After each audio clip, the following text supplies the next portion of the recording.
This is one of the major important video when we consider about economic planning, because in the last video we had discussed about economic crisis. In this video we'll introduce economic reforms and also introduce about this 8th 5-year plan. So 8th 5-year plan will start with the writing of the time period of this 5-year plan. So the period of this plan starting from 1992 to 1997. So this was the period of this 5-year plan, because when we consider in the last video we introduced two annual plans for the year 1991 and 91-92. So for these two fiscal years we introduced annual plan because of Indian economy was struggling from the balance of payment crisis. Now we consider this 8th 5-year plan. The target growth rate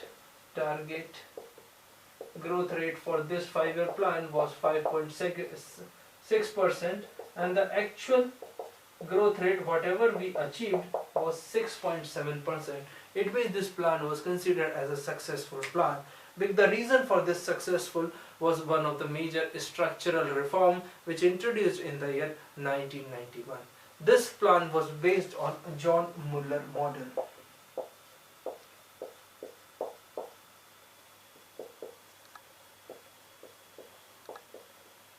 So John Muller model was the major architect of this 5-year plan.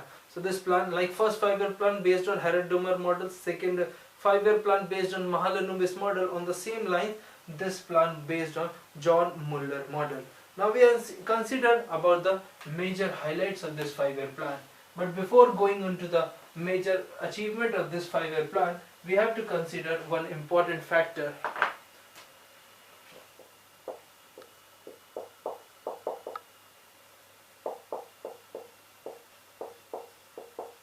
So indicative plan.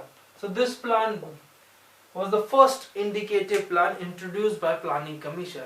Now what the question arises that what is indicative plan?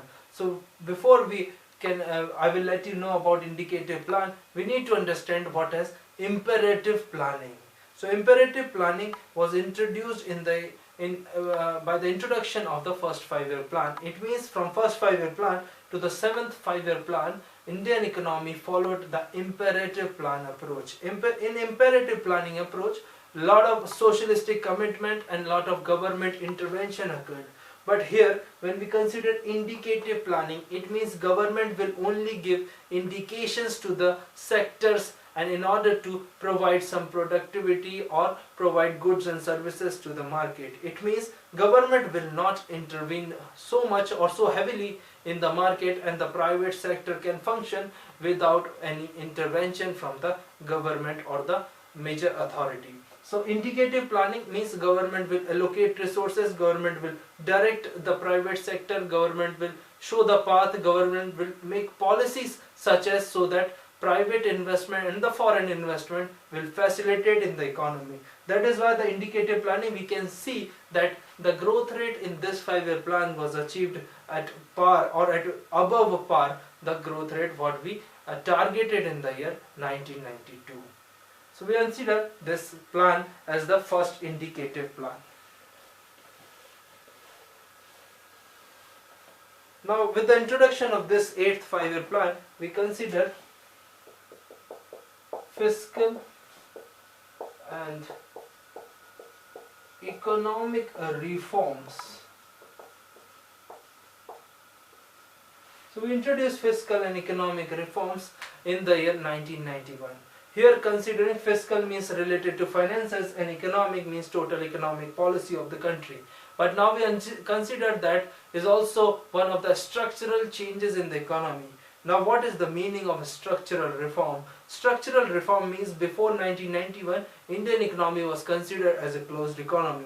But after 1991 when we introduced a planning process, that is liberalization, privatization and globalization process, we structurally changed the Indian economy from an interventionist economy to a market-led economy.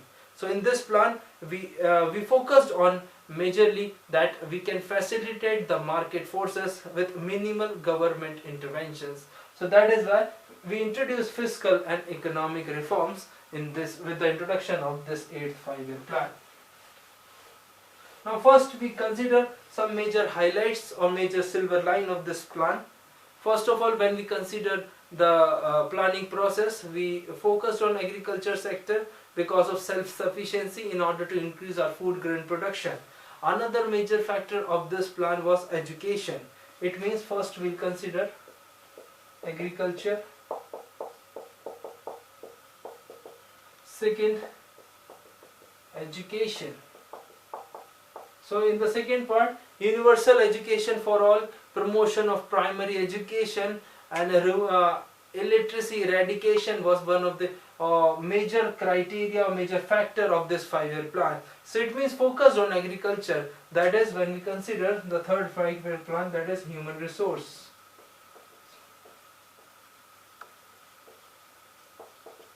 So human resource, here we consider that, and HRD, that is human resource development, both are the major factor because we consider on the social factors like education and employment. So the fourth factor we can write employment. So we focus on employment increasement because the lot of population, the 1991 census showed that India is one of the major populated country of the world. That is why the increase in the employment is a major important part, because now India is going to the globalized world, and that is why the integrating of the Indian economy with the rest of the world led to the process of lot of employment generation in the services sector. So that is why we introduced a lot of reforms, and the employment sector was also focused on that part. We consider about industry. So in the last, that is 7th 5-year plan, we discussed about the government focused on small scale industries also. So that is why on the same lines we also focused on industrial sector. But now the major factor was infrastructure. If we consider infrastructure, it means that is a road, a railway, port network, and a power sector. These are comes under the category of infrastructure. So here the major focus on to building infrastructure and to provide facilities for the smoothness of the private investment, and in order to attract the foreign investment from a lot of countries, like from Western countries, that they bring technology to our part, to our part of the world. That is why technology is one of the major factor in order to country become a developed country. That is why the industrial sector was one of the major factor when we consider about the 8th 5-year plan.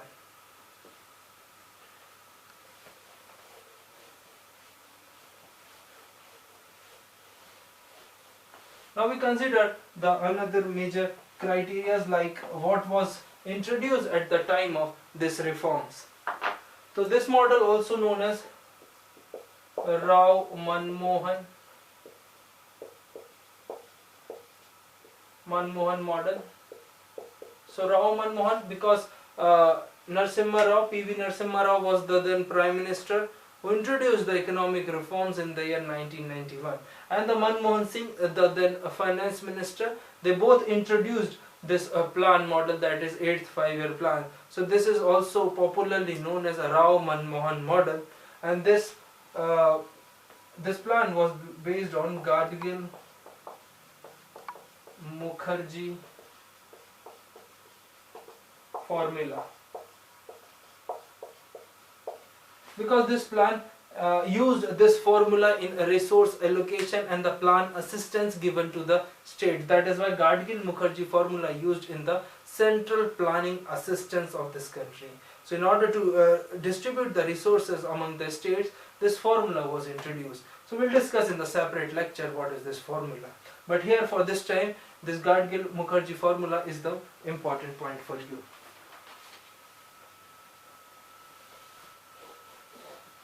When we consider the major factor, that is a rural development, people's participation, rural development, and people's participation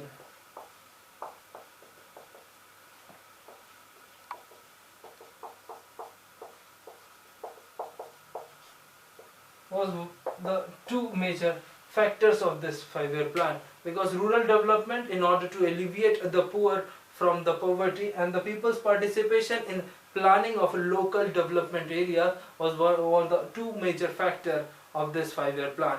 It means the rural development was one of the major criteria in the success of this 5-year plan.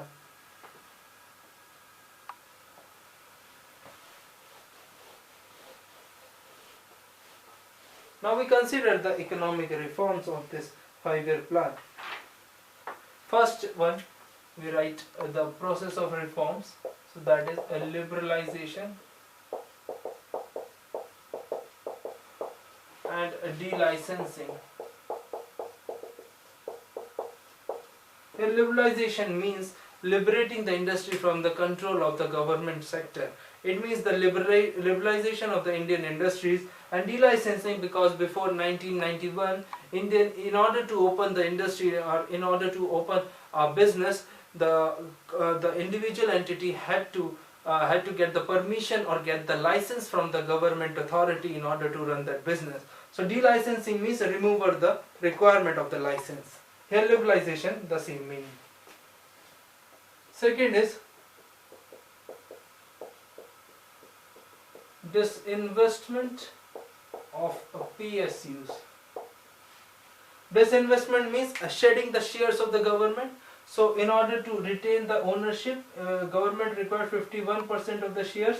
So in lot of public sector undertakings, 51% of share, government shed the share in public sector undertakings. So for example, government had the 51% share, it means government has a control of public sector undertaking. But government shed it to around 20%, in some cases 25%.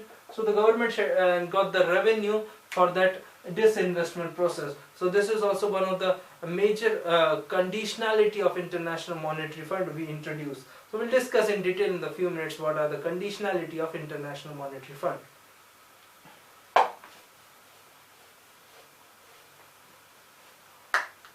Now another major factor, that is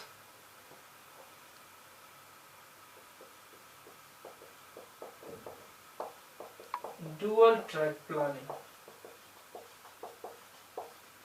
Here dual track planning means introducing market reforms without compromising on the socialistic commitment to the society. So here from 1991 we can say that we are deviating from socialistic economy to the market driven economy. Here market forces will work and government intervention is at minimal level. So dual track planning means introducing market reforms without compromising the socialistic pattern of the society. Now we consider another major factor in the reform process.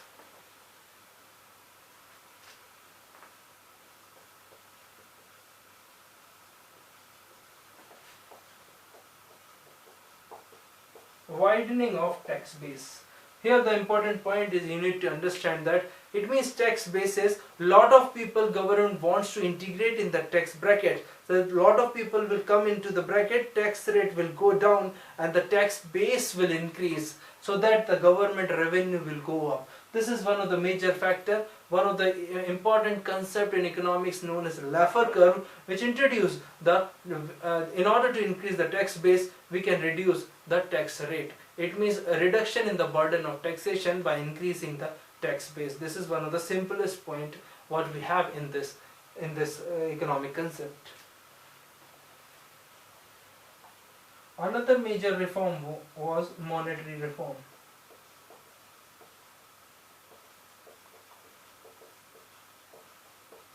Before 1991, the repo rate and the CRR was 15%. So you can, for the current situation, it is around 4%. So you can imagine the rate of CRR, that is cash reserve ratio. This is the ratio bank has to maintain and give it to RBI. It means whatever the rate is, that was currently it is 4%. It means 4% of their net NDTL, that is net demand and time liability. 4% of the total amount they have to keep with Reserve Bank of India. So currently it is 4%, but at that time that was 15%. It means the huge requirement. The SLR was 38.5%. here in this situation, in the current situation, that is 2070, that is 1990, we can easily compare.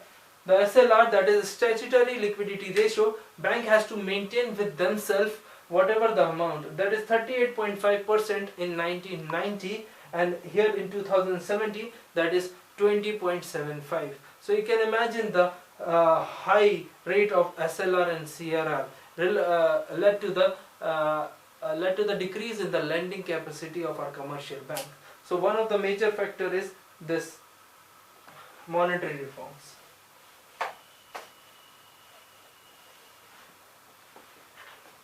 The sixth point is capital market growth.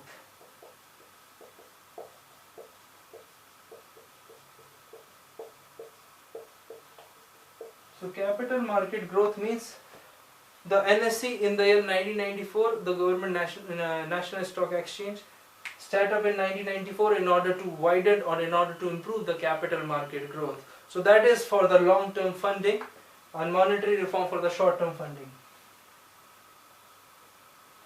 Seventh, we can consider service tax.